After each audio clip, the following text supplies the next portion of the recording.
In today's brief khutbah, I'd like to share with you an important reminder, something that's always relevant to every Muslim, something that never becomes overstated, something that you and I need as much of as we need the oxygen that we breathe.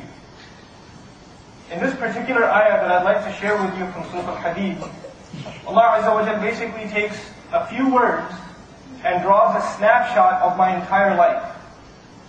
I mean, this is part of the elephant and the comprehensive nature of Allah's words. That He says very few things, but they capture very big lessons. And in these few words, Allah Azza wa Jal has basically drawn a comprehensive image, a comprehensive illustration of our entire life. And He begins with the words, i'lamu. And this is Allah in the Fiqh al-Amr form telling us to, in the English expression we'd say no, but maybe you had better come to know. You had better realize. أَنَّمَا الْحَيَاةُ الدُّنْيَا. Worldly life amounts to nothing more than, and then He goes on. So whatever He's about to say, that's all this worldly life is worth. Or that's all we're up to in this life. And He says the first thing, لَعِبٌ. Which is curious because we all know when you're children, and those of you that have children like myself, what is the most important thing to a child, a baby? Besides eating and sleeping, they want to be played with, tickled. They want to be carried, thrown around.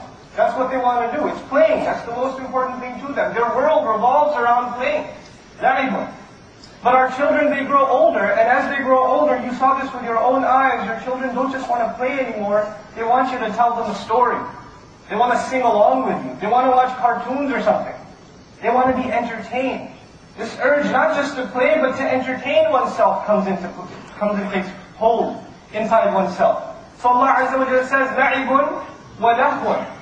Entertainment. He adds, first He says games. Just play. And then He says entertainment. And then we get past that stage too. This, confused state between adulthood and childhood. Right? These years where you're in between. And you're just discovering that you're turning into an adult. This is an age mostly ascribed to the teenage years. Especially in our culture, you'll notice something. And this is probably true of cultures around the world. At that young age, a man and a woman is very obsessed with how they look. They're very obsessed with their appearance and the beautification of the things around them. They're obsessed with that. You have young men and women come to the masjid and they'll check themselves out in every reflection of every car in the parking lot before they get in here. They're going to make sure their hair is the way they want it to be. They're going to spend 45 minutes in front of a mirror before they come out of the bathroom and go to school. They're going to make sure their t-shirt matches their jeans or something. Are they wearing the right brand of clothes before they walk into their high school? There's this obsession with beautification. There's this obsession with being trendy, or being looked at as, someone worthy of being looked at. And one's worth starts being determined by how they look. And so children, at this age, they start going through depression if they think they look ugly, or they have freckles or something. They start going through depression. Allah Azza wa Jalla says, لَعِبٌ وَلَهْوٌ وَزِينَةٌ. Beautification.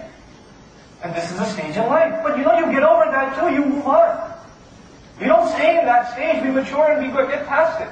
And once you get past it, in our times, you get into college, you want to graduate with a good program, you want to get a decent job, you want to be in a competitive field, and so on and so forth. Now in this stage of life, basically what takes over is this urge to prove yourself. When you graduate from college, your diploma, it could sit inside a shelf in your storage closet, but where does it go?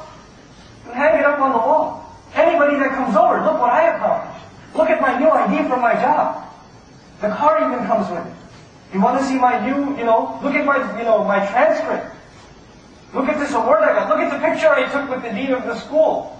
There's this urge to show everybody else what you have accomplished.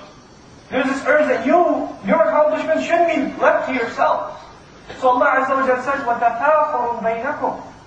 An urge to basically compete and to show off, essentially, to one another. This is an urge we have inside of us, to prove ourselves almost. We feel like we're worth nothing if we haven't accomplished certain tasks in the worldly sense. Otherwise, what are we worth? What are we worth in this society if we don't have a respectable job, or a good degree, or something like that? So وَتَفَاخُرٌ بَيْنَكُمْ, this takes over. But even that stage passes, you're not concerned with showing yourself off to anybody anymore. You get married, you have children, and those of you that are married and have children, one of the things that you can share with me is this bug that gets planted into our heads. So every waking moment there are two things that are constantly running in your mind. It's either the money or the kids. Two things. How much balance is left? How much did we spend on the bills this week? Right? Every morning before you get into the car and you recite your dua for traveling, you make sure you look, check, see how much did the stocks fall this morning. You're concerned about money. It's something that's obsessed you. And on the other hand, where are the kids going to go to school? Where are they going to go to college? How am I going to pay for their marriage? How are we going to live in a rental house for so long? We got to buy a home. I have to think about my children's future. These two things almost invade your mind. So Allah Azza wa Jalla adds in the culmination, at this final stage, وَتَكَافُرٌ فِي الْأَمْوَالِ وَالْأَوْلَادِ.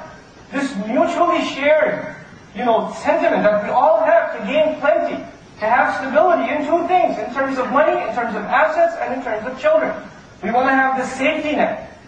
We don't even know if we're going to live to see the next day, let alone the next hour. But we want to make sure we have savings that will last us 20 years. Or that we can think 50 years in advance. We want to have that sense of stability. It takes over our minds, and this is basically one race to another.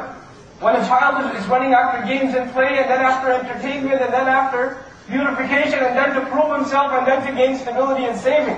Those of you that are younger in the audience, you're like, I don't care about saving money. Wait till you get to be 30. Wait till you get to be 40, then we'll talk. Those of you that are younger, you say, well, I don't care about buying a home or living in an apartment. It doesn't matter to me.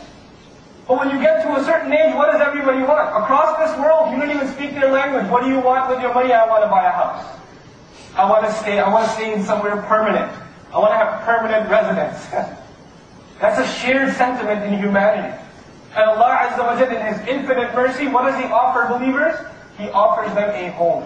He offers them somewhere they can stay, and they can stay permanently. SubhanAllah.